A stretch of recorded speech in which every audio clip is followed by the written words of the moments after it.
Welcome to the morning show on WRCO Radio. I'm Phil Nee, joined by River Valley District Administrator Loren Glasbrenner today. Good morning, Loren. Good morning, Phil. Great to be here on this beautiful, bright, a little chilly, but a beautiful, bright morning here down in southwestern Wisconsin. You haven't had to make too many weather decisions this year, have you? I've been really lucky. The lack of snow equals a lack of snow days. We did have one really chilly day, obviously, where that one day we had the negative 30 wind chill that had us at home for a day. But beyond that, we've had one early release and a couple late starts because it was a little slickery in the morning. But once the sun came up, it got those hills kind of thawed out. And so we were able to get to school. So again, we're trying to do our work, get those kids into those school buildings, but we've had it pretty easy. Hasn't been a real contentious year for calling a snow day. Yeah, about the time we're playing baseball then, hopefully. Hopefully not. But, yeah.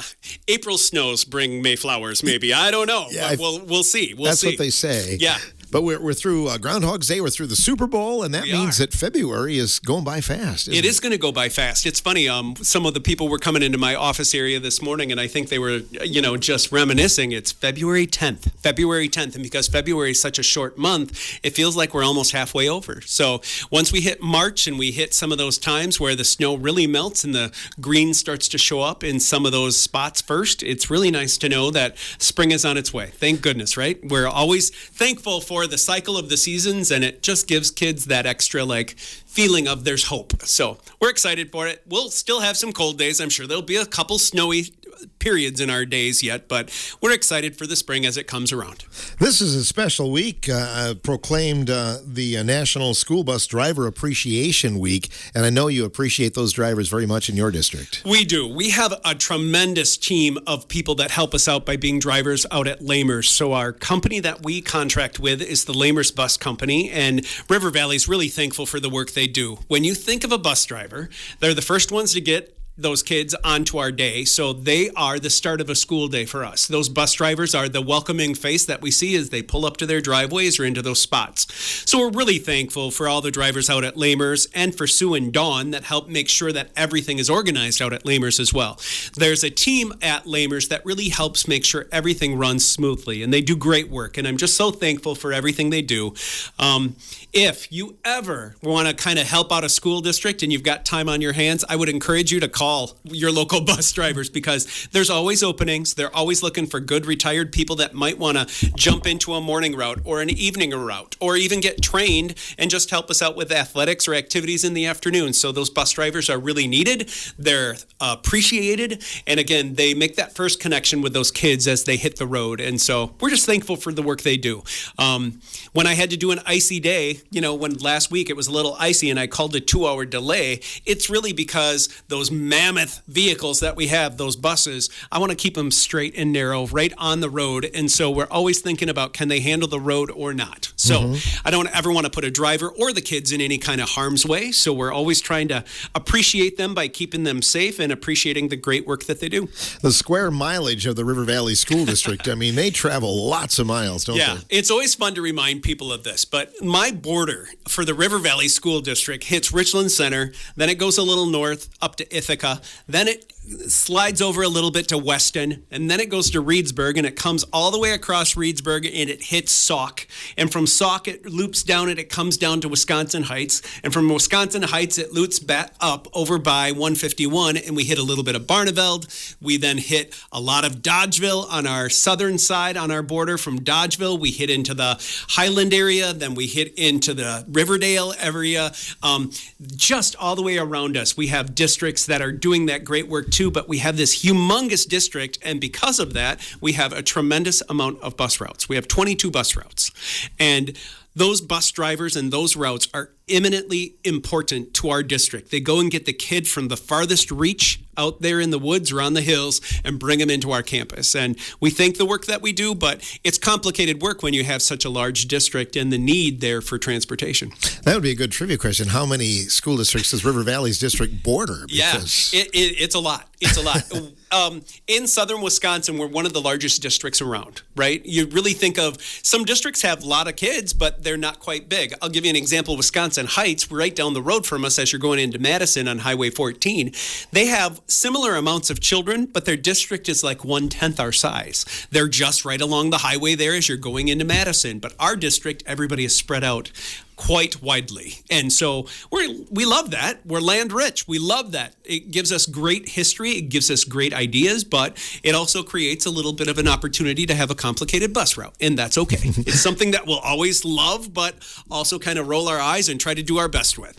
Those districts were drawn up many, many years ago. Is there ever been any talk about restructuring those, Loren? That is such a political question, It Mr. is. Nee. It is. So truly, if Wisconsin ever wanted to save a tremendous amount of money, they could consolidate, and they could do a lot of work in consolidation.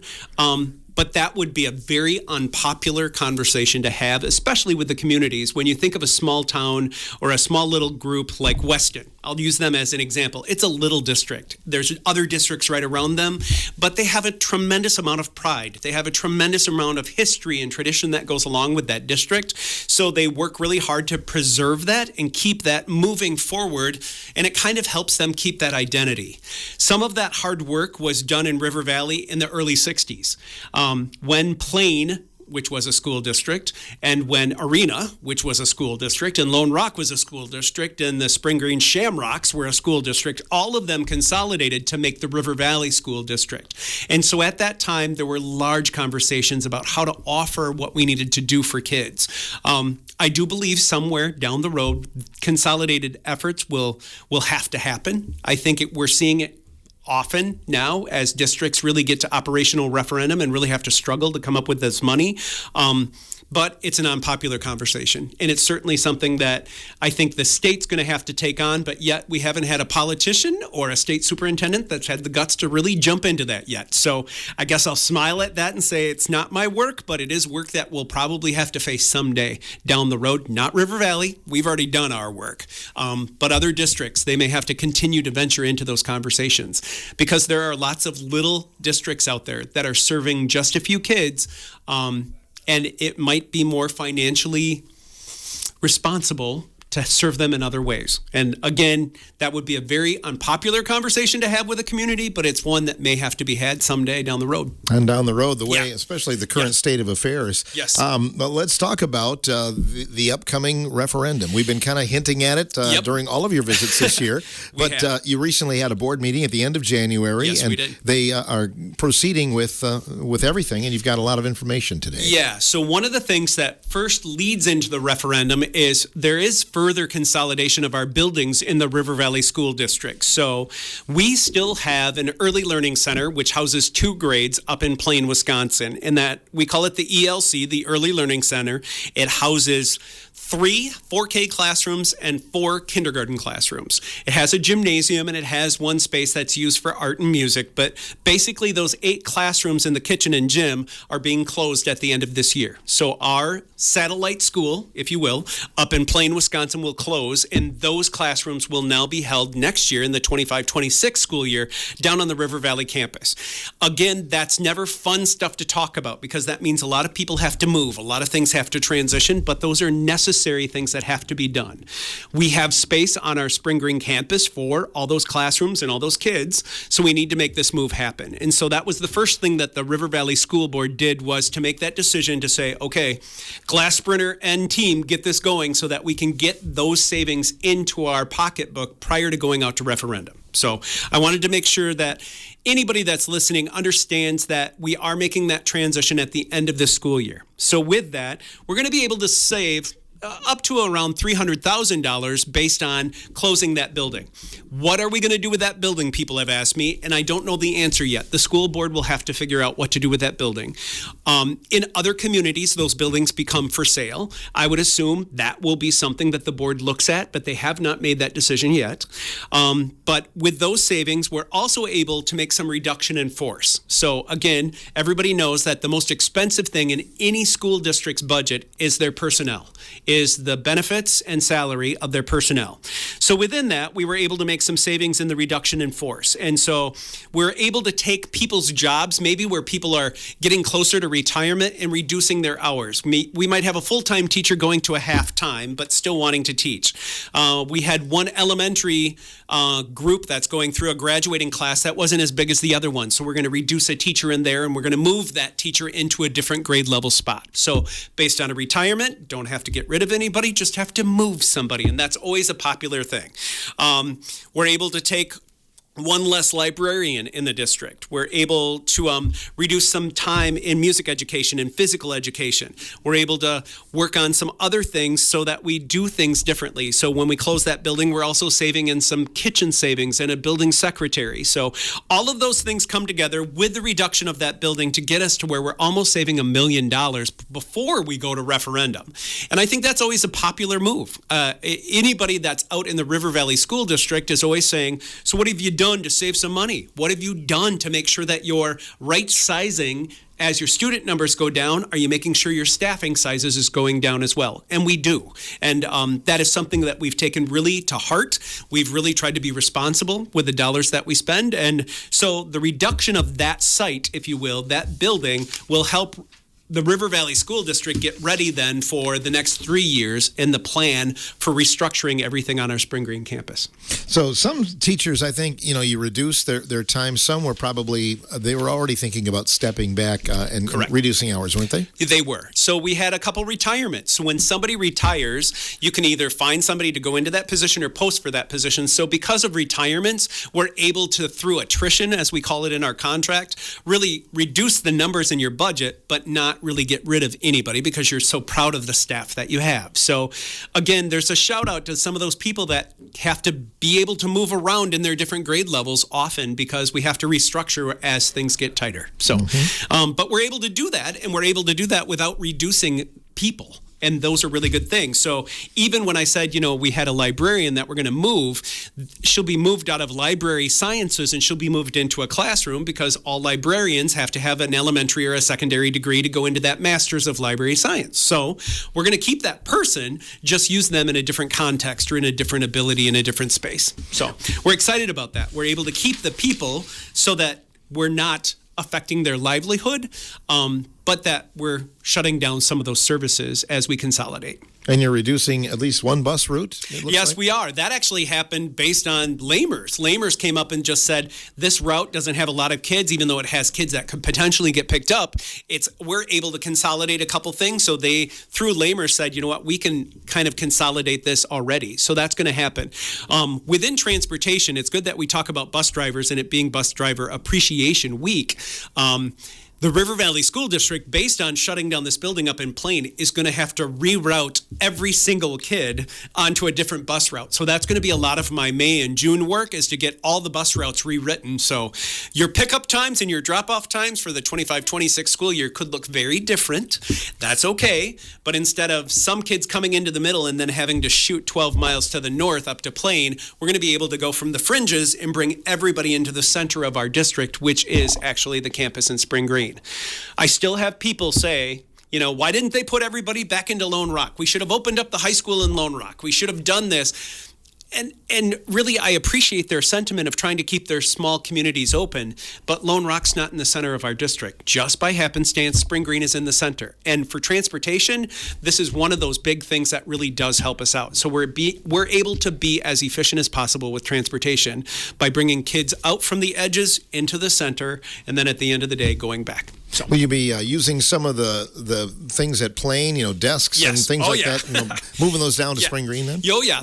Everything from a chalkboard, which there's only one left up at Plain, by the way. They're all whiteboards, but even the bulletin boards, the whiteboards, the TVs, the lunch trays, the lunch tables, the recess balls, the playground equipment. We actually are contracting with a company to dig that up and move that down. So there's a lot of work that has to be done, but we're not going to gut the building, of course, but anything that could be used again, recycled, if you will, and put back into place down into the campus in Spring Spring Green, we will take and bring down with us so that we don't have to buy new, but we get to repurpose what we already have. River Valley District residents will be getting a mailer here in a short time, kind of outlining all of the proposals. Yes, it will. So we're going to April 1st. There will be an operational referendum in the River Valley School District. So in your April ballot, you will see a question on there for continuing to support the River Valley School District for its operational effects. So that'll be coming. One of the things that you really do need to hear is this was done 6 years ago, this was done 3 years ago, and now we're doing it again. And we do a 3-year cycle of a non-recurring operational referenda. So you've seen some districts go to recurring, which means just the same amount of money, we need it every year, so let's just put that flat out onto your tax bill. And River Valley has taken the stance that we want to make sure that we're using the right amount of money and we're projecting out what we would need carefully. So we do a non-recurring. That means every 3 years we're coming back. Every 3 years we're coming back. So it's almost like you've got your Netflix subscription and every year you're renewing your Netflix subscription. We're asking you every 3 years to renew your subscription to River Valley's support. And that's what we really need to make sure that we continue to offer the programming and the class size and the offerings that we have currently in the River Valley School District. Let me say, this is not to get anything new. This is to resume or keep going what we have going currently. So this is not for new hirings. This is not for new buildings. This is not for new anything. This is so that we can continue to offer the great things that we offer in River Valley. There'll be lots of information about this at 4 community meetings that are coming up. So we're going to have one at Grandma Mary's. We'll have one up at our Early Learning Center up in Plain. The First Lutheran Lone Rock Church will have one. We'll have one of those. And then we're also going to have one at River Valley Middle School for our Spring Green campus. So in each one of our 4 communities, we will have a community presentation and we'll have dates and times out about that as well. But yeah, we're really thinking about what we need. And so what we're going to be asking for is just basically over 3 years, $14 million, which I know sounds like a lot, but that's currently what they're basically giving us anyways. So it would be renewing that commitment that the communities have been giving to us already. So we've continued to be really fiscally responsible on an annual basis in River Valley.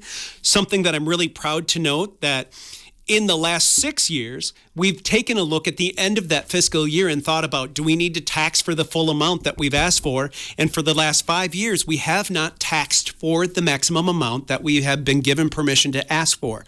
So over the since basically the April 2019 referendum, we have not taxed for $1.7 million. I think that just speaks to the great work of our business department headed by Mr. Brian Cry, but also the great work of our school board and our budget employee relations committee team that tries to continue the great tradition, but also spends carefully. They're really careful about the money that comes in. And so if we do get an increase from DPI, well, then we don't tax our folks for it as we throw it out on our tax bill. So we're really trying to be really careful to offer the great things, but also spend really respectfully, I guess would be the best way to say it. I know some districts tax to the ultimate amount. And again, I understand why people would go and spend money on education. I'm a big proponent of public education, but I think we also need the taxpayers in River Valley to understand how much we have preserved for them and how much we respect the support that they give us. So we haven't taxed for that 1.7 million over the last referendum amounts in 2019 and 2022. So River Valley is, as far as tax rates are concerned, you're fairly low compared to some of the area districts. We are fairly low compared to some of the district. If you look at the surrounding areas, their fall tax rates, when you talk about how much per 100,000, there are other ones around us like Highlands at $10.71. Even Wisconsin Heights is at $9.43. River Valley is at $7.35. There are a couple around us that also do a great job. So kudos to Riverdale, kudos to Dodgeville, but we're down there in the bottom as it comes to the great things that we offer and how much we do tax. And so I think, again, That's a hat off to our school board and to our business team that really tries to keep our spending under control and to continue to offer those great things. So again, when you look at the surrounding areas, we don't tax as much as others around us, but I think we offer just as much or more than what other people do around us. And I'm really pleased about that. I think fiscal responsibility rings true with our voter, and I think they really support us because they know we're being honest and fair in how much we tax them. Last spring, you were talking about possible building. You went to referendum there, but I think you told people at that time, we'll be back if this doesn't pass. Correct. So I had 22 different meetings around the area last year when I was talking about capital referendum, and a lot of those capital referendum projects, we have now figured out how to get those done in 5 years instead of 1 year. So slowly, over the next 5 to 10 years, I would say, we will be slowly fixing things up. We will just have to do it much slower than we had projected. But within that, I did say in all those meetings, Phil, hey, everybody in almost every meeting said, well, this will be the end of referendums, right, Glasbrenner? You're not going to come back out and tell us that you need more money. And I said, oh, no. Operational referenda is very different than capital referenda. Capital referenda can only be used on buildings and updates, renovations, remodeling. That's what that one was for. They gave us a clear message to spend within your means. Okay, we're going to spend within our means. We're going to fix things up over 10 years, not over one summer. Great. We understand that. We know that people are strapped and that we need to respect that. However, operational referenda comes back every 3 years. And that's where I say we're in this 3-year cycle of renewing. So as I went out to those meetings, I was very clear and I tried to be as honest as possible to say, if you can't vote for one and two, vote for the second one. Don't vote for this one. And I know that sounds counterproductive, but we can't have people taxed out of their homes. So we got a clear message. Stick within your means. They did not approve the capital referenda. I understand it. I respect that. But now we're coming back with an operational referenda, which is the renewal of that commitment to the tradition and the great things that we offer. And so that's what the April 1st ballot will have on it, is that commitment to make sure the next 3 years we can continue to offer the great things that River Valley has offered in the past. Some things that I'd really like to be proud of. River Valley offers a great amount of coursework beyond what is required by the state. The state offers us, you have to do your basic reading, writing, arithmetic, history, health, PE, those things, right? But as you continue through your school experience at River Valley, we really want to give you great course offerings. So we have extra offerings in art, extra offerings in Spanish or in business. We have an incredible band and choir department. Our music department is beyond what most districts have, and we're just so proud of all the work they do. And then when you think of CTE, which is really that idea of getting kids job ready, we still offer 3 different kinds of what people would have called shop class back in the day. We have a welding and fabrication lab. We have a woodworking lab. We have an automotive lab. So we have 3 full-time folks in our shop department. We offer electronics. We offer a great amount of agriculture and have an incredible FFA team. We offer things like animal science, small animal science, large animal science, greenhouse management, aquaculture. We offer great youth apprenticeships. We offer great things in health education, physical education, and we still are able to retain 12 AP courses, which are called advanced placement, which allows kids to get college credit while they're at our building at River Valley High School. All of those things are kind of the frosting on the cake that we feel we still need to offer so that kids don't want to go somewhere else.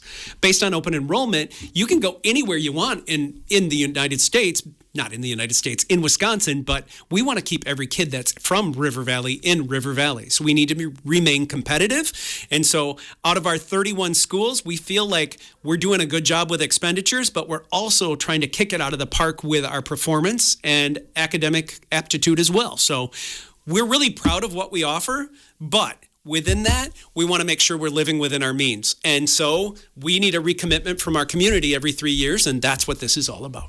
You rank high in the accountability score as well from Yeah, UPI. we do. Yeah. So there's that school report card out there. That's a political statement in itself, but they judge every school district in Wisconsin. And when you look at the district report cards from the Wisconsin Department of Public Instruction, River Valley ranks high.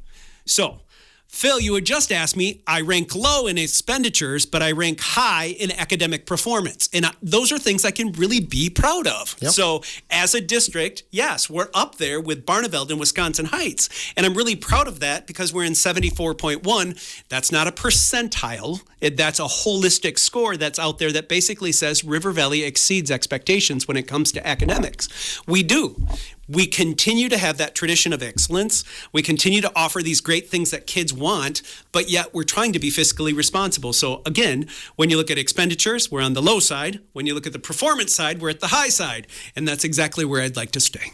Something you don't want to talk about, but what happens if the April 1st operational referendum fails? Well, that would be a tough day because that's going to mean more, I guess it would be too late to probably put a lot of people out of work. So the first thing we do is try to squeak by for a year, right? And I don't know how else to say that, but if it does not pass, the district will move forward. We're always going to be a district. I don't want to get any scare tactic out there that says, oh, River Valley is going to just disband. So there's some social media gossip groups out there that basically have already started with, well, if you don't vote yes, River Valley is going to close its doors. That is not true. So don't believe everything you read on social media because I would bet that most of it's not true. But beyond that, we will keep our doors open. But by doing so, it's going to definitely affect our savings, the savings that we would have, and it would basically deplete all our financial reserve. It would take care of all the money that we would need to fix anything up. So all our maintenance budget would go to operational, and it's just not a sustainable solution. There's no way we can keep our doors open forever without a renewed obligation of support. So that's something that we really would need to bring right back. So looking ahead, we would go to the following April and ask the exact same questions with more money. It would cost more to wait a year than it would to renew this time around. So everything has inflationary pieces to it, and that's something that we would just have to navigate as it happens. It would make me really sad, but it would be work that I'd be happy to do to move ahead because I believe in the traditions of River Valley. I believe in the great things we offer. I believe in our staff, in the incredible people and the incredible work that they do. And we would just provide updates and opportunities and get more community engagement and really reframe it with more money the following year with the same question. So you're moving on this summer. You're going to be moving buildings, restructuring high school. It doesn't seem like you have enough time to actually get that done, Loren. People are going to be scrambling to get this done. Well, our staff would agree with you that there's probably not enough time there. But as soon as we started having these conversations, we started buying boxes. And so those boxes have been out to our teachers. It would be nice if the open space was in the elementary where that 4K and kindergarten are going to go, but it's not. Our opening spaces or our unused spaces at our high school. So what we're going to have to do is transition basically 2 grades in all buildings. So if you will, our elementary, which is currently a 1st through 4th grade, will then become a 4K through 2nd grade. So 2 grades out, 2 grades in, which means almost everybody in that entire building has to pack and move. Not just into open spaces. That means almost every teacher in that whole building has to pack and move. And if you've ever looked in a storage room and thought about someone who's kept too much, you have met a teacher, because teachers keep things because they never know when they might need it again. So there's a lot of packing that's going to be done. So our elementary will become a 4K through 2. Now, currently, our middle school goes through grade 5 through grade 8. That will become 3 through 6. So 2 grades out, 2 grades in. So that will mean almost everybody in that building is going to have to pack and move down the hall to make space for the younger grades so that they're in the best part of the building for recess and getting to where they need to be. And then at our high school, to make room for the 2 grades that are coming there, we're going to have an entire wing vacated. So all of those people have to move. And then the 7th and 8th grade will go into River Valley High School. So what we're looking at is most likely River Valley Elementary retaining its name, possibly, and then having different grades in it. The middle school becomes an intermediate school of sorts because it's going to be grades 3 through 6. And then our high school will become a junior high school, meaning a senior high and a junior high. Maybe it'll be a middle school, high school, whatever we want to call it. And that will then structure the grades 7 through 12. But by going from 4 buildings to 3 buildings, we feel that even though there's an inconvenience of a lot of things that have to be packed and moved, there's great savings and great opportunity. We feel like there's going to be some great collaboration that can happen. It's going to make us more efficient. And those are things that in the business world have to be done to keep within your means. So again, we're going to be moving a lot of people. We already have a spreadsheet, thanks to Mr. Brian Cry, that basically says this classroom is packed by this day, moved by this day, which vacates that room, which then the cleaners go in, they clean that room, and then somebody moves into that room, which means somebody else is already packed who's going into there. So there's this magic shuffle of so many places. I would say about 70% of our staff are going to be packing up and moving. So River Valley School District will be on wheels this summer. A lot of wheels, a lot of movement, but we're going to land in great spaces and we're going to land in an updated feeling of everybody on one campus. It's going to take a lot of work, and we're going to have to rely on the good grace and the good faith of a lot of our people to put in some extra time, but we're going to do it. We're going to be able to do it with a smile on our face. I'm sure we'll get a little sweaty and I'm sure we'll get a little grumpy once in a while, but we'll do our best to get it all moved. Our goal is to have everybody in their new space by August 1st. Because teachers like time to plan, they like time to unpack, and they like time to get ready for what comes next. So our goal as a district office staff is to get everybody moved by August 1st so that we're ready to go and that we have the final month of summer to get everybody ready for the 25-26 school year. Awesome. Sounds like you've got it orchestrated. There's a plan there. So there is a plan there. Kind of a domino effect. It's very much a domino effect, and that's a great way to say it. But we've got to keep our minds positive as we look forward to it. We can't just sit here and grumble. It's not going to help everybody, right? The only way we can do it is by keeping ourselves positive and thinking about the great opportunities that it brings rather than, wishing for what was. We need to think about what could be. And again, there's some great things about I have to go to work or I get to go to work. I get to go to work every day and try to move this district ahead to do the great things that it does. And I'm really lucky. I try to say every single time that I feel like I've got the best job in the world. It's a great district. It's a great rural district. It has great tradition. And sometimes changes have to happen to make it work better. And so we are looking at this as an opportunity to move forward with a smile on our face. Probably a little bit of sweat and toil will get us there. But we're going to do it with a positive tone and a positive skill set as we cruise ahead. River Valley District Administrator Loren Glasbrenner, our guest on the morning show. We'll take time out and be back with more.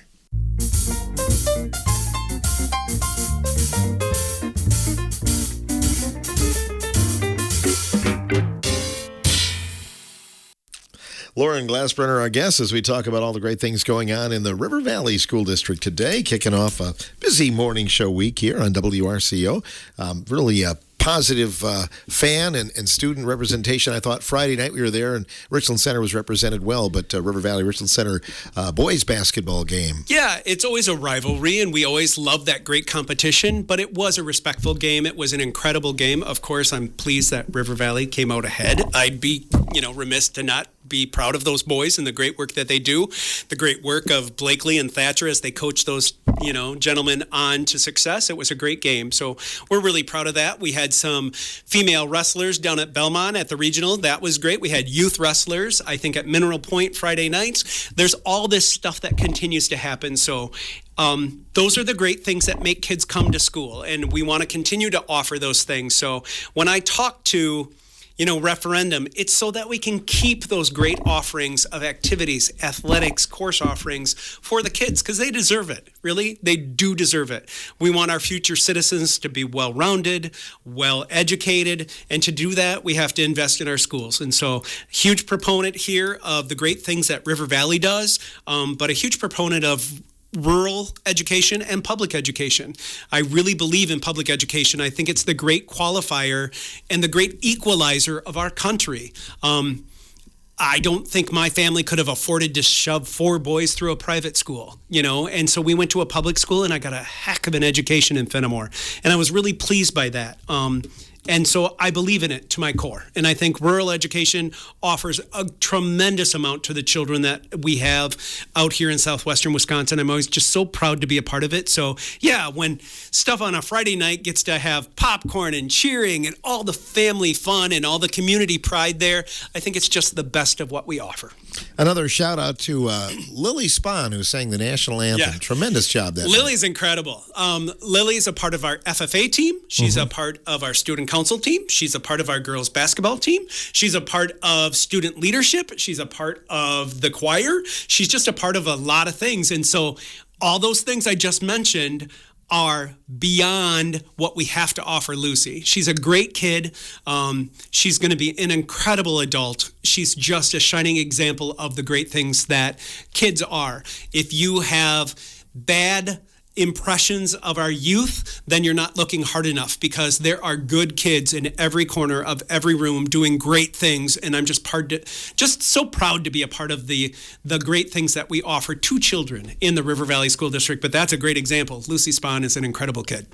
And we want to talk about some students that have been doing really well behind the scenes and doing some work programs and different things, CTE technology. Yeah, so CTE is a great, it's computers, technology education, it's consumer education, it's got those great things in it, but CTE offers agriculture, it offers welding, it offers those great things. But within our technology education field, just like agriculture has a student organization, which you guys know about, FFA. Technology education has a student organization as well, and it's called Skills USA. And Skills USA provides students with this incredible opportunity to learn some new things. Skills USA is the vision of getting kids ready for a highly skilled workforce. So for going into our trades, skilled trades, whether it's carpentry, whether it's machinery, whether it's welding, whether it's all those ideas, we have Skills USA that takes kids to competitions. So again, Skills USA lives on the foundation of integrity, respect, community, service, but it gets those kids ready by earning a license or certification in a field of study before they graduate from high school. So maybe we want them to get a welding certificate or stamp before they go. Maybe we want them to get really good at metal arc welding, or maybe want them to get really good at robotics. Those are things that they get excited about within a chosen career. So recently at UW-Platteville, we had the regional Skills USA competition, and we came away from River Valley with some really incredible first places. We had first place in 3D printing by Linnea Jacobson. We had first place in welding. So that's Tommy Friel. Great job, Tommy. We're really proud of the work that you do, and congratulations to Ms. Carla Carmody for teaching him all the things he knows. We had second place in welding from Lucas. So Lucas Palmer, great job. And so first and second place in welding. That leads you to believe that Carmody is doing some great work there. I love that. We got second place in job interview by Kalen Jacobson. So that's Mr. Jacobson's family there. So he's doing great work. And we also had third place in welding structures. So that was Tristan Camacho. So shout out to Linnea, Thomas, Lucas, Kalen, and Tristan. Great work. But also a shout out to our CTE team, specifically this time around for Robbie Jacobson, TJ Wonicky, and that hero out there, Carla Carmody, who teaches a lot of our welding courses. So I just really wanted to thank them for the great things they offer to kids and a great competition. So it keeps kids interested in that. We all know that the world is built on skilled labor. And we want to get kids prepared for skilled labor, for post-secondary, maybe college, technical college, skilled labor, apprenticeships, maybe the service, or going straight to work. And so all of those are things that we want to make sure that kids are interested in and getting experience in at River Valley prior to leaving us. Debate team, their season's underway. Yes, it is. We have a forensics meet tonight, actually. Okay. So forensics regionals, I believe, I hope I'm saying that correctly, will be held at River Valley High School tonight. So we'll have lots of debate, lots of speakers, lots of presentations this afternoon. So that'll be interesting for me to go see and be a part of. That's exciting. So good luck to all those kids. So we've got debate, we've got mock trial that's getting ready and prepped for a lot of their work. And we're going to finish up our winter sports season here pretty quick, because I know you guys just spoke of this, but, kind of the catchers and pitchers are going to the baseball camps, and we're getting ready for the spring season. So fairly soon we'll have track, we'll have baseball, we'll have softball, and all sorts of different kinds of sports, getting kids ready and interested in the things that they do. Look forward to having you back in March. And I know Brian Cry, your business manager, will be back with us at that time, too. He will. So I'm going to really think about how to do this for y'all. But I'm going to be collecting questions in the next month. So if you have a really good question off your tax bill and you want to really try to stump a business manager, then I'd really like you to forward those to Glasbrenner over at River Valley, because I'd love to say, hey, Mr. Cry, somebody says that their mill rate doesn't make sense because they think their mill rate represents blank. Yep, Mr. Cry will be here and he'll tell you exactly what your mill rate represents. So kind of try to stump the businessman, if you will. If you could send me some questions, I'd be happy to answer them next month. And I'll bring a guest with me, Mr. Brian Cry, a financial manager and wizard for the River Valley School District. And we'll have him help us get through any kind of crucial questions you might have about spending, schools, and the upcoming referenda. We'll put him on the hot seat then. We will. So. Thanks for coming in, Loren. We appreciate you. Thank you for having me. Again, get out and see those kids' activities. There's great things that are happening all throughout southwestern Wisconsin. Get out there and see the kids, the coaches, and the teachers, and all the great work that happens in your local school. Excellent. Loren Glasbrenner, District Administrator from River Valley School District, on today's Morning Show.